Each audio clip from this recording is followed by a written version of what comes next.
ya, sudah resmi melaporkan BW sama PV. Gimana Pak?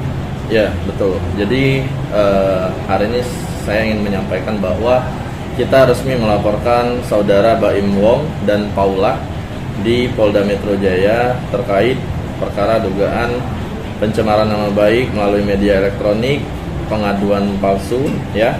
Dalam hal ini sebelum kita melaporkan ini, kita sudah memberikan upaya somasi, ya, sampai 2 kali. Somasi pertama dan 2 kali sudah kita kirim ke alamat Paula ataupun Baim, tetapi sampai hari ini belum ada tanggapan atau balasan, ya.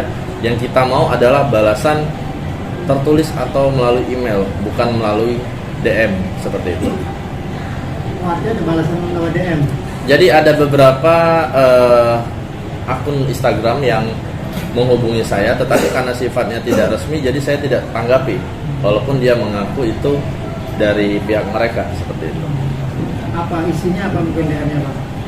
Ya mungkin ada beberapa di sana yang mengajak untuk bertemu atau melakukan permintaan maaf secara langsung. Tetapi dalam hal ini sampai saat ini tidak saya balas sama sekali. Berarti pasalnya apa ya Bang? Terus ancaman hukumannya berapa ini untuk Baim sendiri sama Paula? Ya, jadi di sini kita melaporkan dugaan ini ada di pasal 27 ayat 3, junto pasal 45 ayat 3 Undang-Undang RI nomor 19 tahun 2016 tentang perubahan atas Undang-Undang RI nomor 11 tahun 2008 tentang ITE, terus pasal 220 KUHP, dan selanjutnya pasal 14 ayat 1 Undang-Undang nomor 1 tahun 1946 dengan hukuman atau hukuman penjara setinggi-tingginya itu 10 tahun. Dan di pasal 220 KUHP itu 1 tahun 4 bulan kurang lebih. Seperti itu, Mas.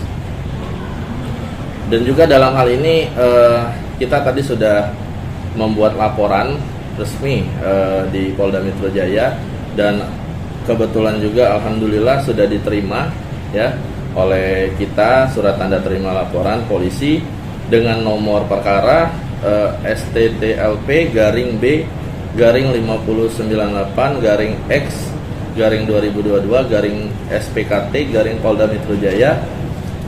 Ini laporannya, laporan resmi yang kita kirim tadi.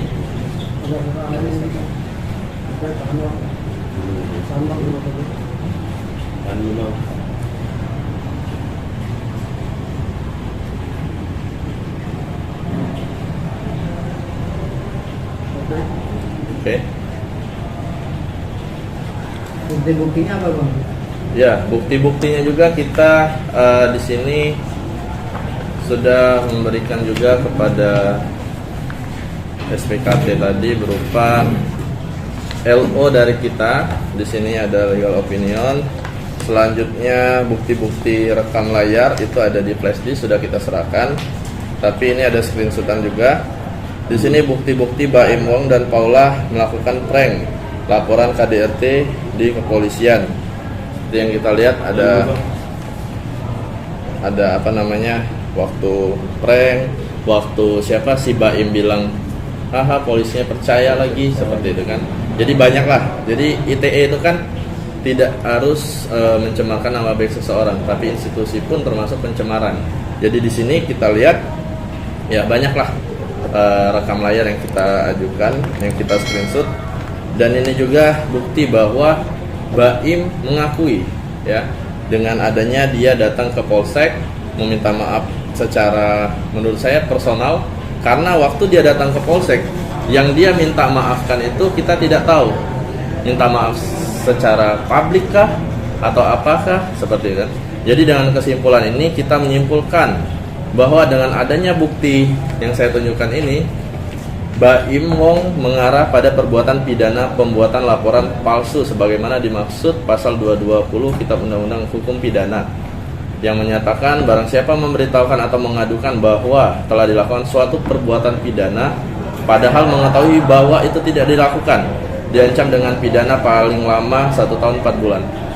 Saya garis bawahi mengetahui padahal itu tidak dilakukan, yaitu yang dilakukan Baim dan Paula. mereka membuat video tersebut dengan sadar dan akal sehat, betul toh? Nah, tetapi dia tidak tahu bahwa di balik video itu ada ancaman pidana untuk mereka, seperti itu. Bang, berarti unsur pidananya udah terpenuhi ya Bang, yang menjerat Baim dan Paula sendiri? Ya, jadi menurut kita, makanya kita lampirkan legal opinion kepada tim dari Polda Metro Jaya. Itu asumsi atau hasil gelar perkara tim legal saya. Jadi kita gelar perkarakan, kita ajukan beberapa pasal. Nah, terkait pasal itu diterima atau tidak nanti hasil dari penyidikan ya, baik tingkat lidik ataupun nanti disidik, seperti itu. Tujuannya apa mungkin Abang sendiri melaporkan saudara Baim Oke. dan Paula? Tujuan saya sebenarnya di sini ya, saya tidak ada tujuan lain selain untuk membenarkan bahwa kita ini tidak bisa dibodoh-bodohin sama konten yang menurut saya membuat gaduh publik ya. Itu yang pertama. Yang kedua, di sini juga kita melihat citra polisi kan lagi berupaya membaik ya, berupaya naik. Lihatlah kasus-kasus yang banyak sekarang, tetapi dengan adanya konten ini apa nggak tambah jelek gitu kan, polisi aja di prank. Nah, kalau kita biarkan ini public figure atau influencer yang lain bakal kelewatan. Mungkin setelah ini lapas kali kan, siapa tahu setelah ini TNI, kita nggak tahu. Tapi dengan adanya teguran ini, adanya laporan, karena yang melaporkan bukan saya saja, banyak pihak lain yang melaporkan Baim dan Paula.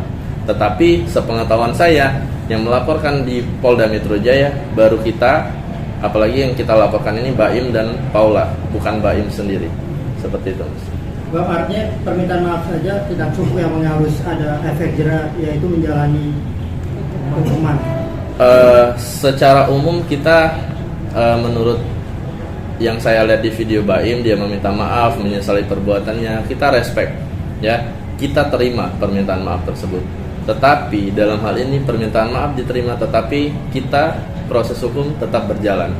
Jadi biarkanlah nanti para ahli hukum ataupun dari Polda Metro Jaya yang melihat delik pidananya seperti apa, apakah dia bakal dipenjara ataukah nanti ada upaya restoratif justice, kita tidak tahu Mas ya.